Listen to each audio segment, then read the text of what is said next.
There's a place that I've dreamed of. Just like we are enjoying our summer and our holidays in South Africa, Cape Town, there are families who their livelihoods and their holidays has been ripped from them. That's exactly what happened to Rhonda Isom and her family. Family 36, the family of Rhonda Isom. This is what their lives look like currently. Her father has a heart disease. Her mother suffers from thyroid glands and osteoporosis.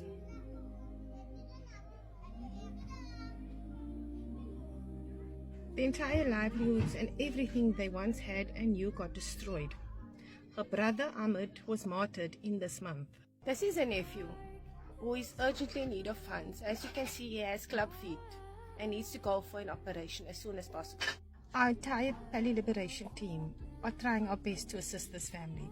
All they're asking of you is assistance to please donate generously or kindly like, comment and share this video so it may reach the people who are able to.